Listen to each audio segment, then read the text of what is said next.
sa sulat sa mga Hebreo. Mga kapatid, hindi pa humahantong sa pagdanak ng inyong dugo ang pakikitunggali ninyo sa kasalanan. Nalimutan na ba ninyo ang pangaral ng Diyos sa inyo bilang mga anak niya, mga salitang nagpapalakas ng loob ninyo? Anak, huwag kang magwalang bahala kapag itinutuwid ka ng Panginoon, at huwag panghinaan ng loob kapag ikaw ay pinarurusahan niya, sapagkat pinarurusahan ng Panginoon ang mga iniibig niya, at pinapalo ang itinuturing niyang anak. Tiisin ninyo ang lahat bilang pagtutuwid ng isang ama, sapagkat ito'y nagpapakilalang kayo'y inaari ng Diyos na kanyang mga anak. Sinong anak ang hindi itinuwid ng kanyang ama? Habang tayo'y itinutuwid, hindi tayo natutuwa kundi naghihinagpis.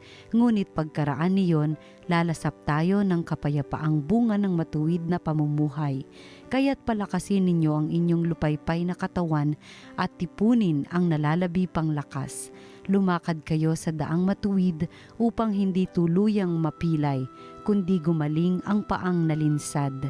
Magpakabanal kayo at sikaping makasundo ang inyong kapwa, sapagkat hindi ninyo makikita ang Panginoon kung hindi kayo mamumuhay ng ganito. Pag-ingatan ninyong huwag talikdan ninuman sa inyo ang pag-ibig ng Diyos. Ingatan ninyong huwag sumama ang sinuman sa inyo at makagulo at makahawa pa sa iba. Ang salita ng Diyos. Salamat sa Diyos. Pag-ibig mo'y walang hanggan sa bayan mong nagmamahal. Panginooy papurihan, purihin mo kaluluwa. Ang pangalan niyang banal, purihin mo sa tuwina.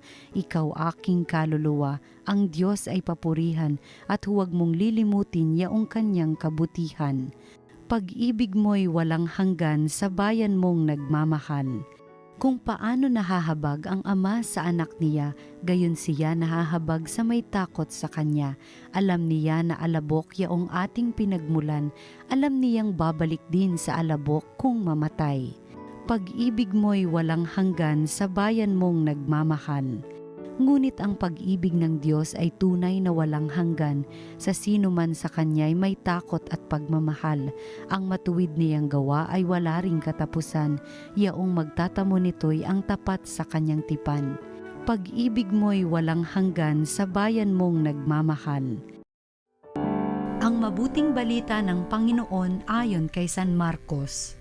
Noong panahong iyon, si Jesus ay nagtungo sa sariling bayan kasama ang kanyang mga alagad. Pagdating ng araw ng pamamahinga, nagturo siya sa sinagoga. Nagtaka ang maraming nakarinig sa kanya at nagtanong, "Saan niya nakuha ang lahat ng iyan? Anong karunungan itong ipinagkaloob sa kanya? Paano siya nakagagawa ng mga kababalaghan? Hindi ba ito ang karpenterong anak ni Maria at kapatid ni na Santiago at Jose, Judas at Simon? Dito nakatira ang kanyang mga kapatid na babae, hindi ba? At siya'y ayaw nilang kilanlin."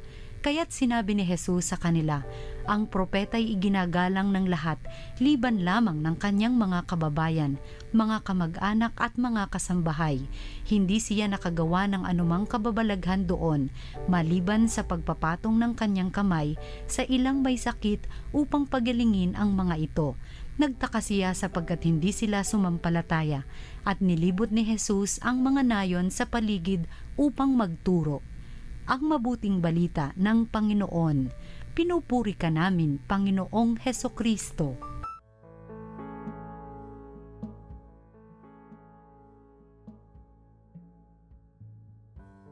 Alam niyo po, interesante po itong kwento, no, ng ating ebanghelyo para sa araw na ito. Napakaganda sana ng mga takbo ng mga pangyayari. Si Kristo nagpapagaling ng mga may sakit, nagtuturo ng kabutihan ng Ama, nandiyan ang kaharian ng Diyos. Yung mga tao nakikinig sa Kanya, no? Pero merong mga tsismoso may mga tsismosa na imbis na magdiwang sa kahangahangang ginawa ng Diyos, nagsimula na magtanong at minamaliit ng ating Panginoong Hesukristo sabay sa pagmamaliit ng Panginoong Jesucristo, yung kanyang mga katotohanan ay unti-unting binabasura.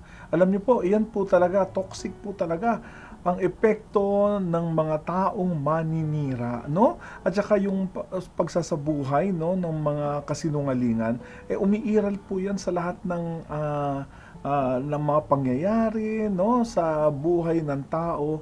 Unang-una, magaganda ang mga intention, mamaya nasisira na dahil doon sa kasiraan na ginagawa ng ibang tao. At mamaya hindi na natin alam kung ano na ang katotohanan. Nagwagi na sila, nakasira na sila ng tao. Pero palagay ko, pinalalalim ng ating pananampalataya yung pananaw natin sa Diyos. Kung malapit lang tayo sa Panginoon at consistent po tayo sa pagkakatuto sa Kanya at saka kung ano ang mga tinuturo niya sa atin at saka yung pananaw natin sa buhay, doon po ako talaga naniniwala na ang katotohanan ay nakakapagpalaya. The truth will set us free. Kaya ito po palagay ko ang mensahe natin para sa araw na ito, paano tayo mananatili sa katotohanan ng Diyos. At hindi yung katotohanan na sinabi lang ng ibang tao, isang uri ng katotohanan na parang bandang huli wala ng katotohanan sapagkat sabi nga nung iba, the truth is relative. Yung parang wala na talagang katotohanan. Pero sinasabi ko po sa inyo, meron pong katotohanan sapagkat meron pong Diyos. At ang katotohanan ng Diyos ay meron. Halimbawa, maski sabihin nating nawawala ang Diyos, pero bakit merong kaayusan sa daigdig? Sino lumikha nito lahat? Bakit napaka-perfect ng daigdig? Saan na lahat nanggagaling? Nanggagaling sa Diyos na lumikha ng langit at lupa. Saan nanggaling yung mga natututunan ng Israel sa kanyang paglalakbay, no, sa pananampalataya simula kay Abraham, kina Moises, sino nagpalaya, no, sa mga Israelita laban sa mga Ehipsyo, no? Sino yung nagsabing dumaan doon sa tubig ng Red Sea na bandang huli sila po inaligtas samantalang mga Ehipsyo ay namatay.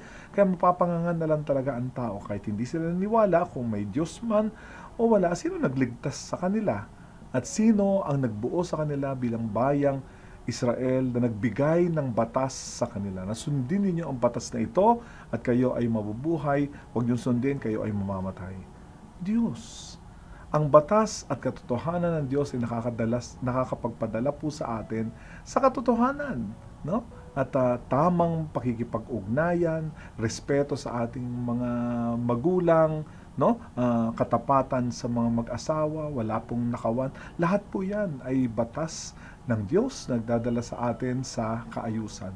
At ano pang katotohanan ang hinahanap natin? Wala nang ibang katotohanan kundi kay Kristo, no? Ang kaganapan ng batas ng Diyos ay nasa ating Panginoong Jesucristo na tinuturo niya sa atin kung paano tayo mamuhay bilang mga bagong mga nilikha ng Diyos, no? Na isang pamilya tayo, magmahalan tayo katulad ng pagmamahal ng Diyos sa atin. Hindi po ba natin nakikita yung ating pananampalataya kay Kristo ay nagdadala sa atin sa kanyang katotohanan. At itong katotohanan nito ay liwanag o tanglaw ng ating buhay patungo sa ating kaligtasan at ating pag-akyat, no, sa kaharian ng Diyos sa langit. Kaya mga kapatid, kumapit tayo kay Kristo. Siya ang ating katotohanan, siya ang ating daan, at siya po ang ating buhay. At yun po ang ikalat natin sa ating kapwa. Yung katotohanan nagmumula sa Diyos ng batay sa tunay na pag-ibig. Tayo po ay manalangin. O Diyos, maraming salamat sapagkat kayo po ang liwanag ng aming buhay. Tinatanglawan ninyo ang aming isipan. Tinutulungan nyo kami upang kami ay mamuhay ng maayos at hindi kami makasakit ng aming kapwa. Maraming salamat sa pagpapadala ng aming Panginoong Jesucristo. Siya po ang aming katotohanan. Tulungan niyo po kami maging tapat sa Kanya at tulungan mo kami, Panginoon, na isabuhay ang Kanyang pag-ibig. Hinihiling po namin ito sa pamamagitan ni Jesucristo ang aming Panginoon.